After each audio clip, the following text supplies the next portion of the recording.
How did one cute proposal dinner turn into an envelope in my office lobby and a security badge that stopped working?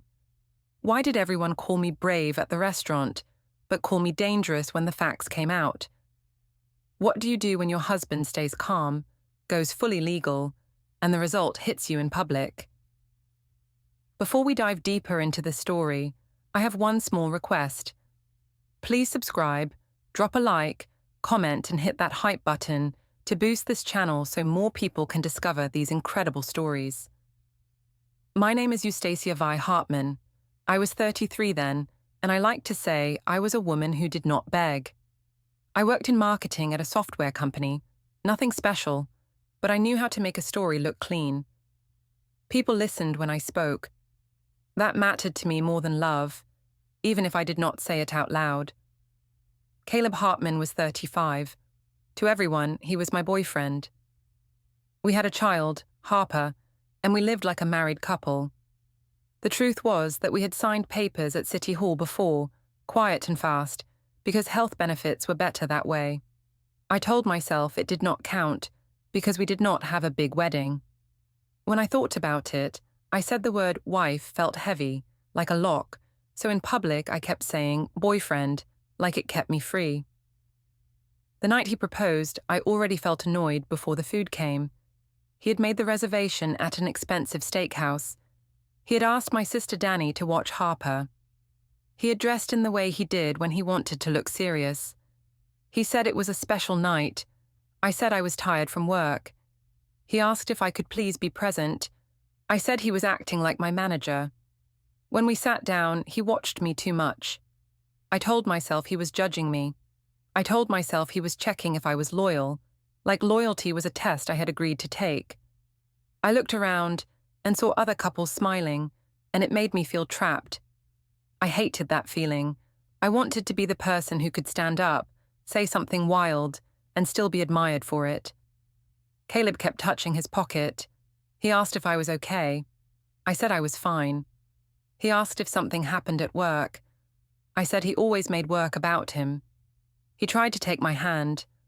I pulled away and said I did not want a performance. He went quiet after that. He stared at the candle like he was practicing a speech. He waited until the plates were cleared.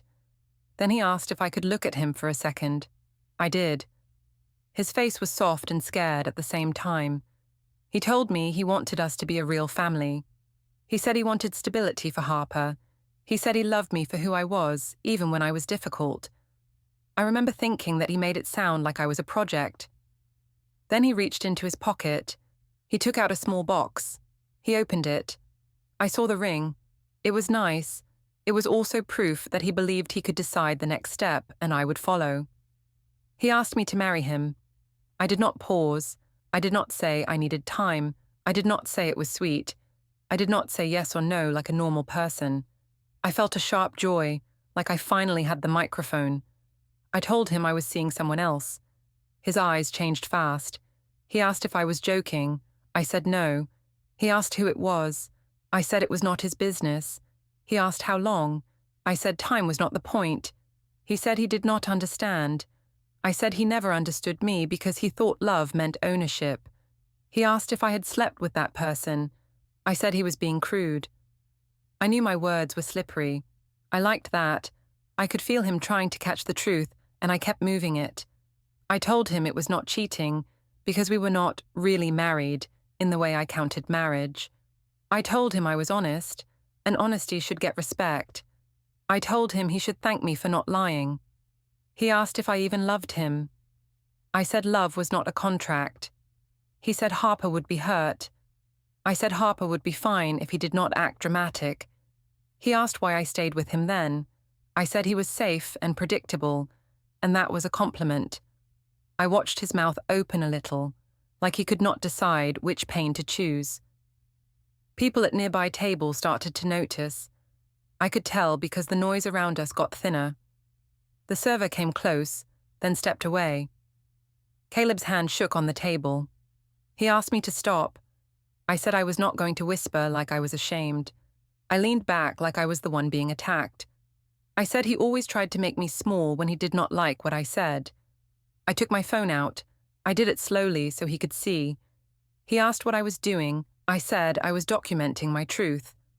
I filmed a short clip with my face and the ring in the frame. I said I did not accept a proposal built on control. I said I was choosing myself. I said I was brave. I did not mention the other man's name. That felt smarter. Secrets have power. Caleb asked me to put the phone down. I said he was trying to silence me. He asked why I needed strangers to see. I said it was because he always cared about his image, so now he would learn how it felt. That was not fully true. I needed people to clap for me, so I could believe my own story. My phone buzzed under the table. Danny texted that I was iconic. My mother sent heart emojis and said, "Men fear strong women." I read those messages while Caleb stared at the ring like it had turned into something dirty. I felt supported, and that made me bolder. Caleb called me cruel without raising his voice.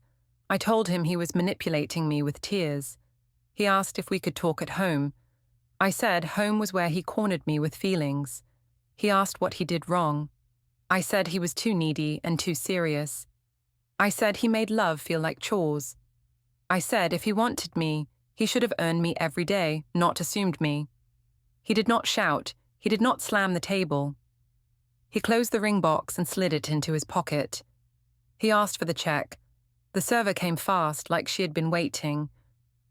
I watched him sign, calm and slow. It made me angry. I wanted him to break so I could point and say, "See, this is why." When we stood up, he asked if I was coming home. I said I would decide later. He nodded once. He did not ask again. At the entrance, the cold air hit my face. The valet stand was bright. I realized people had been watching the whole time. Caleb walked ahead, but not toward our car. He moved like he had somewhere else to go. His phone lit up on the edge of the stand for a second, and I saw a calendar reminder flash before the screen went dark. It said a place name and a morning time. He did not notice me seeing it, or he did not care. He just kept walking like I was already behind him. The next morning, I woke up late on purpose. I told myself I deserved rest after being brave. I lay in bed and watched the light move on the wall.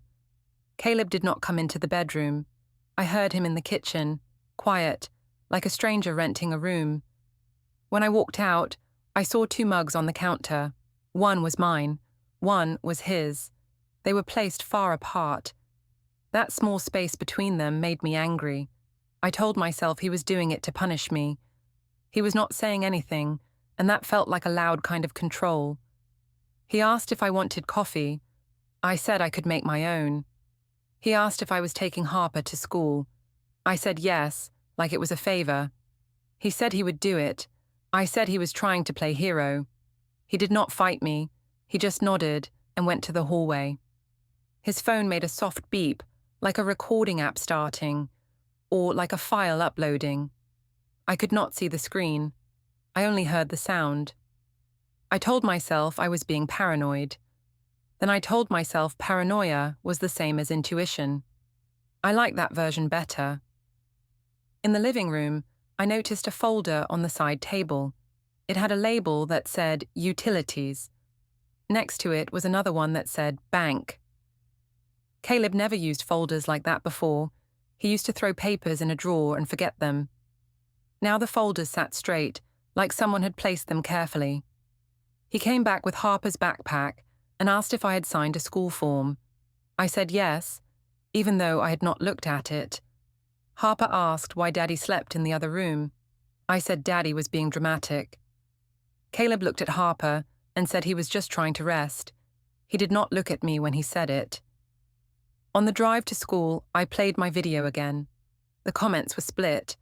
Some people called me strong. Some people called me mean. I focused on the good ones. I told myself the bad ones were written by weak women and jealous men. At work, I walked into the open plan office like I was entering a stage. I expected whispers, and I got them. People did not even try to hide it.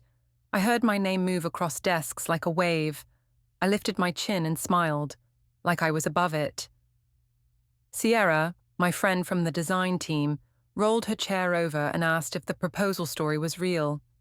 I said it was real and it was necessary. She asked if Caleb cried. I said he tried to guilt me. She said the clip was wild. I said wild was better than trapped. By lunch, I had told the story 3 times. Each time I made Caleb sound a little worse. I said he planned the dinner like a trap. I said he chose an expensive place so I would feel guilty and say yes. I said he used Harper's future like a weapon. I told myself I was not lying. I told myself I was explaining. Miles came by my desk in the afternoon. He asked if I was okay. I said I was fine and free. He asked if Caleb knew about us. I said yes, and I said it like a win. Miles looked nervous. He said maybe we should be careful at work. I said he was being scared. He asked if my husband might cause trouble. I said Caleb was too soft to do anything. I said he would sulk and then accept it. I watched Miles walk away and felt proud. I liked that he listened to me. I liked that he wanted me. I liked that Caleb had to see I had options. Later, I went to the printer and found a blank page half out, like it had started and stopped. It smelled like warm toner. I pulled the paper free and looked around. No one was there. I told myself it was nothing. Still, I felt a tight line in my chest. When I returned to my desk, my email was open to a message from HR. It said Priya Desai wanted a quick word. The subject line was plain, like it could be anything. I told myself it was routine. Then I remembered the company logo in my video, the edge of it on my jacket, and my smile got smaller. I walked to the elevator nook where the small meeting rooms were. Priya stood there with her tablet. She did not look angry. She looked neutral, which was worse. She asked if we could talk privately. I said yes, and I acted relaxed. In the small HR room, Priya asked about the video. She asked if I recorded it at the dinner. I said yes. She asked if I posted it during work hours. I said no, because it was technically after dinner, even though I had checked comments at my desk all morning. She asked if the company name appeared. I said it was not intentional. She asked if the man in the story was my husband. I said he was my boyfriend. I said we were not married. I said it was personal. Priya asked if there was conflict involving another employee. My stomach dropped, because that meant someone already knew about Miles. I said there was no conflict. I said people were gossiping, and it was not my fault. Priya said they had received a complaint about harassment and hostile talk in the office. I asked who complained. She said she could not share that. Then she said something that made my throat go dry. She said someone had sent timestamps and screen captures connected to my posts and my work accounts. She did not say who sent them. She did not say my husband's name. She just said it like a fact. I tried to laugh. I said people hated strong women. I said I was being targeted because I refused a proposal. I said it was my private life, and I was allowed to have one. Priya nodded and said she understood feelings, but she had to follow process. She asked if I wanted to make a statement right now. I said I did not need to, because there was nothing to explain. She asked if I had used company time or company tools to message anyone involved. I said no. That was not fully true. I had sent Miles a few quick messages from my work chat. I told myself it did not count because everyone did it. When I left HR, the office felt colder. Sierra asked what HR wanted. I said HR was being dramatic. Miles avoided my eyes. I saw him looking at his phone, then turning it face down like he was hiding something. At my desk, I noticed my shared drive syncing. A small pop-up said a file was uploaded successfully. I did not recognize the folder path. It disappeared too fast for me to read. I stared at the screen like it might confess. My phone buzzed with a missed call from no caller ID. I listened to the voicemail, but it was silent. I told myself Caleb was trying to scare me. Then I told myself he was too soft to do that. I wanted to believe both things at once. That evening, when I tried to tap my badge at the building door, the light hesitated. It turned green, but it took longer than normal. It was a small delay, but I felt it like a warning. I walked in anyway, telling myself I still had control. Friday came fast, and I decided I needed a crowd. I told myself I was not hiding. I told myself I was taking my life back. Sierra had a birthday thing at a rooftop bar downtown, and I said I would go. She asked if I wanted it low-key. I said I wanted it loud. I spent too long getting ready. I chose a dress that looked expensive, even if it was not. I took photos in the mirror and posted one with a caption about choosing myself. Danny replied with fire emojis. My mother said I looked like a new woman. I read those messages like they were medicine. Miles texted that he could meet me there. He asked if that was a good idea. I said yes. He asked if people would talk. I said, let them talk. I told myself talk was proof I mattered. At the bar, the music was loud and the city lights looked soft behind the glass. The group was already half drunk. Sierra hugged me and asked if I was okay. I said I was better than okay. Someone asked if I was the woman from the proposal clip. I said yes and smiled like it was a badge. A few people wanted the story again. I gave it to them. They asked what Caleb said. I said he tried to guilt me. They asked if he begged. I said he looked weak. I said he used Harper like a shield. I watched faces react. I watched heads nod. I liked the feeling of power. It was not love, but it was close enough for me. Miles arrived an hour later. He stood behind me and touched my shoulder like he belonged there. He asked if I wanted a drink. I said yes. He asked if I wanted to slow down. I said no. I told him I wanted a normal life, not a life ruled by one man's feelings. He said he did not want trouble. I said trouble was just noise before change. Sierra pulled out her phone and started filming little clips for her story. She told me to come closer. I did. She said we should make it a freedom night. I laughed and leaned into it. Someone handed me a sparkly headband. Someone else said we should toast to new beginnings. I lifted my glass, and I said something about not being owned. People cheered. I noticed Miles watching the phones more than the sky. He asked if my husband might see. I said my husband could watch and learn. He asked if I was sure. I said I was sure because I was honest. He said honesty could still hurt. I said hurt is not the same as harm. I believed that in the moment. I still like that idea, even now. We moved out to the smoking patio because it was hot inside. The patio had heat lamps and a low wall, and the wind smelled like traffic. People stood in small groups, talking too close. Sierra kept filming. Danny wasn't there, but she kept texting me to do something iconic. I told myself I had to stay brave, like bravery was a performance you could lose if you stopped smiling.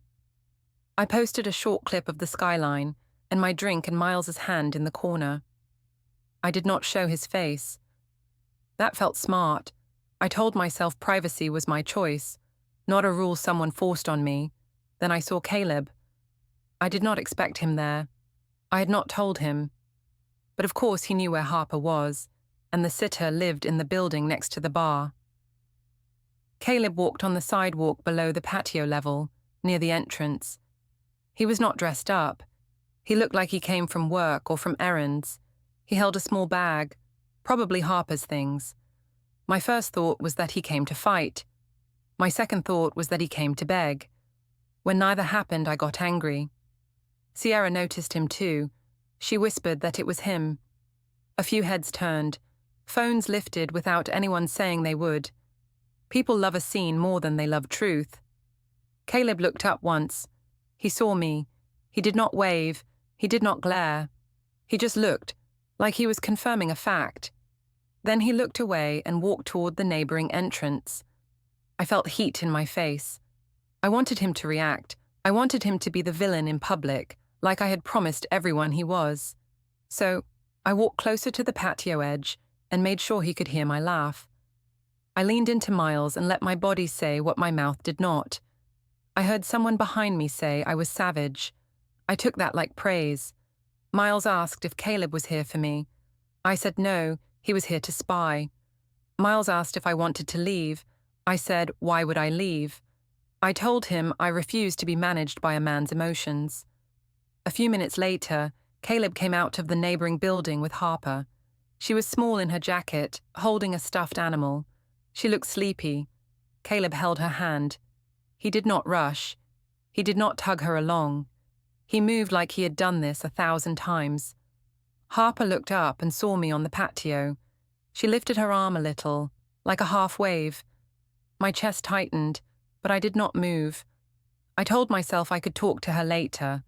I told myself Caleb was using her to make me feel bad.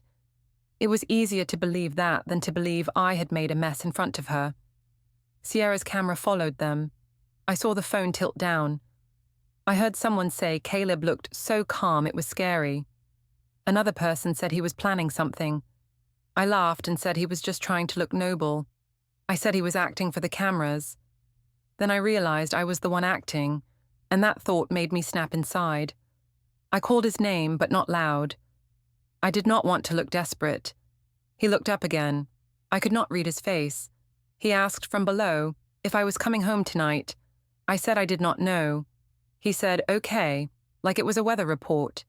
He said he would take Harper to his parents' place. I said he could not just do that. He said he could, and he would, and he did not raise his voice. I told myself he was kidnapping his own child, even though that sounded silly. I told myself any move he made was about control. I needed that story to stay alive. When he turned to leave, Harper looked back one more time. She did not wave again. She just watched. That quiet look felt worse than any insult. Miles asked if I wanted to go after them. I said no. I said Caleb wanted a reaction. I said I would not give him one. Then my phone buzzed with an unknown number, and the voicemail preview showed only 5 words. Delivery confirmation required. I stared at it too long, and Miles asked what it was. I said it was nothing, but my stomach did not agree. Monday felt like a hangover, even though I did not drink much after Caleb took Harper. I woke up alone again. The other side of the bed was smooth, like no one lived there. I told myself he was doing it to punish me. Then I told myself it was fine, because I did not need him. In the kitchen, the mugs were still apart. The air smelled like soap and something warm, like toner from the printer at work. I saw a clean file folder on the counter. It was labeled Household. Next to it was another one that said School. Caleb walked in and picked them up without looking at me. He asked if I could keep mornings simple this week. I said I was not the one making drama. He asked if I had seen Harper's lunch note. I said I did not know what he meant. He pointed to a sticky note on the fridge that said, Bring forms. I said he was being controlling with lists. He said it was just school paperwork. His voice stayed flat, like he did not want to give me anything emotional to grab. When he left, I checked my phone. The unknown number called again. The voicemail was still empty. I told myself it was spam. Still, I felt watched, and I hated that feeling. I wanted to be the one who watched. At school pickup that afternoon, I arrived early. I parked in the line and watched parents talk through open windows. I could tell some people recognized me from the clip. They looked away fast, but the look happened. I sat up straighter. I refused to shrink. Harper came out holding her teacher's hand. She saw me and ran, then slowed down like she remembered something. In the car, she asked why she slept at Grandma Ruth's house. I said it was because Daddy needed help and Grandma wanted to play. Harper asked why Daddy did not come home. I said Daddy was being stubborn. Harper asked if I did something bad. I said no. I told her adults sometimes need space. She asked if Daddy was mad at her. I said no, Daddy loved her, but Daddy liked to act sad. The words tasted wrong, but I still used them. I told myself I was protecting her from the truth. I did not want to tell her the truth was me. At home, Harper dropped her backpack near the stairs. She pulled out a paper and said her teacher wanted it signed. It was a family information update form. I looked at it and saw blank lines for addresses and emergency contacts. My throat tightened. I signed fast, like speed could erase anxiety. While Harper watched cartoons, I opened my banking app. My balance was lower than I expected. I stared at the numbers and blamed Caleb in my head. Then I remembered my last month of self-care spending. I did not like that memory, so I pushed it away. I decided to go to the supermarket to prove I could handle things without him. I took Harper with me. In the aisle, she asked if she could have a small toy. I said yes, because saying no felt like losing. At checkout, I tapped my card with confidence. It declined. The cashier said the machine did not approve it. I laughed too loudly and said it was a glitch. I tried again. It declined again. People behind me shifted their weight. Harper looked up at me with wide eyes. I felt heat in my face and a sharp need to punish someone for it. I used a different card. It worked, but the damage was done. I left the store holding bags and shame. In the car, Harper asked if we were poor now. I said no, and I said Daddy was just being difficult. I said banks make mistakes. Harper nodded, but she did not look convinced. When we got home, Caleb's car was in the driveway, pointed toward the street like he might leave at any time. He was not in the living room. I heard him in the study. The door was closed. I heard a soft click, like a drawer locking. Then I heard a low hum that reminded me of a shredder. I knocked and asked what he was doing. He opened the door halfway. He asked if I needed something. I said he was hiding things. He said he was organizing. I said he was planning revenge. He said he was planning stability. I hated that word in his mouth. It made me sound like the unstable one. Harper ran to him and hugged his legs. He bent down and asked how school was. She said she drew a picture of our house. He asked what she drew. She said 2 doors. He went still for a second. Then he thanked her and asked where she wanted to sleep tonight. Harper said she wanted her own bed. Caleb said okay and carried her backpack upstairs. When he came back down, I followed him into the kitchen. I asked if he had messed with the bank account. He asked what I meant. I said my card declined. He said he had not touched my personal card. He said he had moved money into a separate account for bills because too many payments were late. He said it was not punishment, it was protection. I told him he was financially abusing me. He asked how it was abuse if bills were still paid. He asked why I bought a toy right after a card decline. I said he was twisting things. He said he was stating facts. I told him he was acting like a lawyer. He said he was acting like a father. I told him he was cold. He said he was tired. He asked if I was still seeing that person. I said I was not discussing it. He asked if he should worry about Harper being around strangers. I said he was trying to control my life again. He looked at me for a long moment, but his face did not move much. He asked if I could stop posting about him. I said I was telling my truth. He asked if my truth needed his name and his face. I said he should not have given me content. He did not react. That calm made me feel small, so I raised my voice. I told him he pushed me to cheat by being boring. He asked how boredom forced my choices. I said he never listened. He said he listened for years. He said he could not live inside my moods anymore. He said he would keep things peaceful for Harper. He walked to the sink and rinsed Harper's cup. He placed it on one side of the drying rack. Then he placed his cup on the other side. That simple split felt like a wall being built in front of me, brick by brick. That night, after Harper fell asleep, I saw Caleb's phone light up on the counter. I did not touch it, but I saw a notification banner. It only said, "File uploaded successfully." No details, no name, just that. I stood there staring at the glow, and for the first time, I wondered if my loud story was already losing to his quiet one. By Tuesday, I stopped pretending I was calm. I still walked like I owned the hallway, but inside I was counting everything. Who looked at me? Who looked away? Who whispered? At work, the first thing I noticed was Miles did not come by my desk anymore. He used to accidentally pass me twice a day. Now he took the long route. When I messaged him, he answered with short lines like a stranger. I told myself he was busy. I told myself I was the prize and he would come back. Sierra asked if I wanted lunch. I said yes, because I did not want to eat alone. In the cafeteria line, she asked if HR was still on my case. I said HR was being dramatic and sexist. She said Priya looked serious.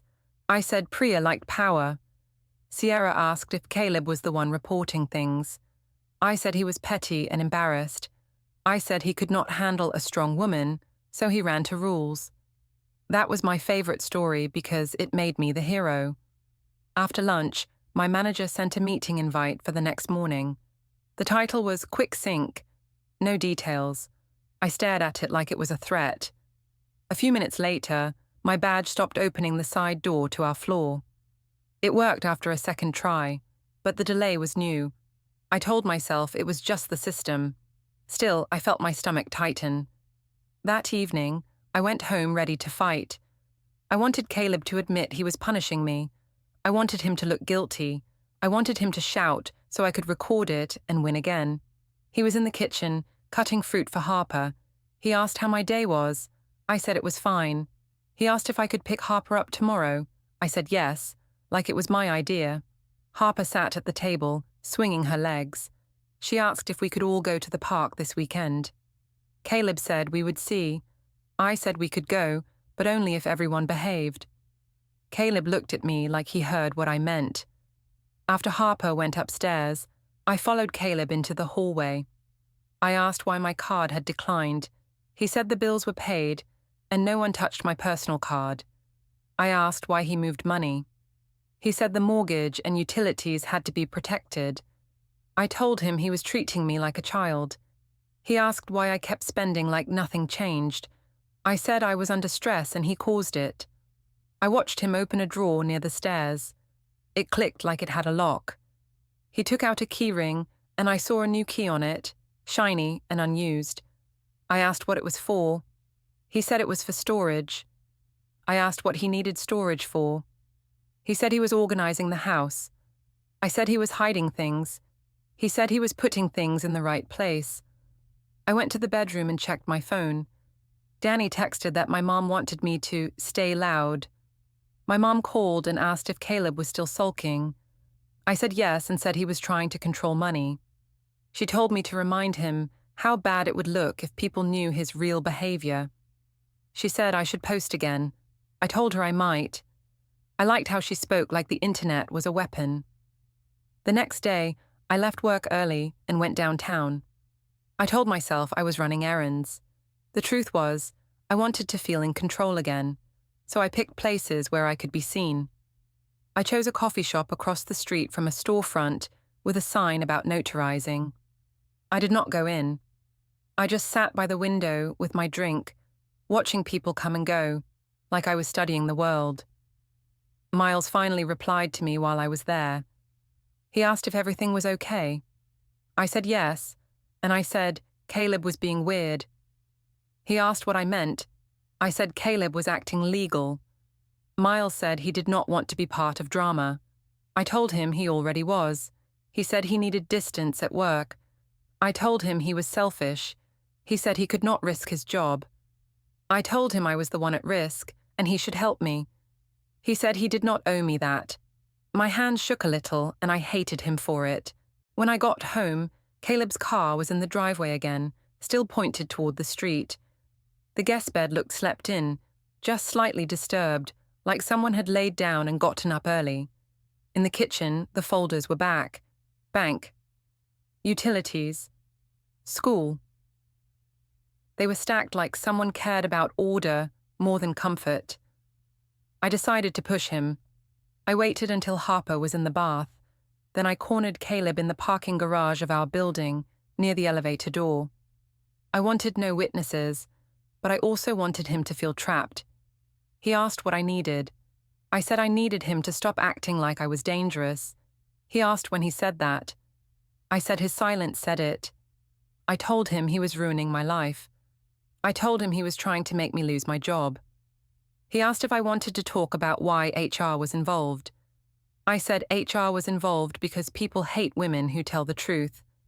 He asked if the truth included bringing another relationship into our workplace. I said he was stalking me. He said he was not stalking. He was responding. I said he was obsessed. He said he was focused. I said he wanted to punish me because I embarrassed him at dinner. He said he did not care about embarrassment anymore. He said he cared about Harper and stability. I said stability was his excuse to control me. He asked how control looked when he was not yelling, not threatening, not breaking anything, and not stopping me from leaving. I could not answer that cleanly, so I switched targets. I told him if he kept this up, I would tell everyone he was abusive. I said people would believe me.